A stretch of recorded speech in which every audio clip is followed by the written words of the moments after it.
সুবিধা দিচ্ছে সেগুলো তুলে ধরতে হবে।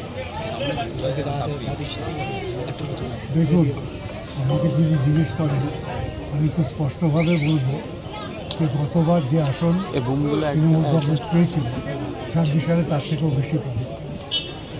প্রচারটা কেন? প্রচারটা হচ্ছে মানুষ যাতে ভোটের বাক্সে ঠিকমতো সবাই আসে, তারা যাতে বোঝেন যে কেন এবং কাকে ভোট দিচ্ছে। আপনি বললেন বর্তমানে যে ভারতবর্ষে কৃষকরা প্রতি মিনিটে একটা করে আত্মহত্যা করে, কেন আত্মহত্যা নিশ্চয়ই আত্মহত্যা করে তার প্রধান কারণ হচ্ছে তাদের উৎপাদন খরচ এবং বিক্রি করে যে পয়সা পায় এই ভাড়া বিরাট। সেই জন্যই আন্দোলন চলছে ন্যূনতম সহায়ক মূল্য বাড়ানো, আইন করা। কৃষকরা যে আন্দোলন করছে সেটা প্রধানত হচ্ছে তারা যে খরচ করছে সেই মূল্য হচ্ছে না। কাজেই এখানে এই দাবিটা হচ্ছে অত্যন্ত গুরুত্বপূর্ণ দাবি। কৃষকরা এটা যাতে বুঝেন সেই দাবিটা তাদের কাছে দিয়ে যাবে।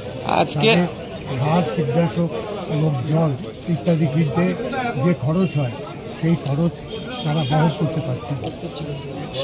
আজকের সভা সেই জায়গা থেকে দাঁড়িয়ে একদম পাশেই ঢিলছড়া দূরত্বে স্কুল, সেইখানে মাধ্যমিক পরীক্ষা চলছে মাদ্রাসা বোর্ডে, সেই জায়গা থেকে দাঁড়িয়ে একদম মাইক বাজিয়ে সভা চলছে। কিভাবে দেখছেন বিষয়টাকে? আপনি স্কুলে গিয়ে জিজ্ঞেস করুন, তারা কোনো আপত্তি করছে না। পরীক্ষার্থীদের তো সমস্যার সম্মুখীন হতেই পারে। আর তাদের সাথে আলোচনা করুন। কোনো পরীক্ষার্থী আমাকে বলেনি এটা যেখানে মিটিং করবে। আপনি তো পরীক্ষার্থী নন। না, আমি পরীক্ষার্থী নই। আমরা সেই নিয়ম মেনে করছি। আমি মনে করছি। ঠিক আছে, থ্যাংক ইউ।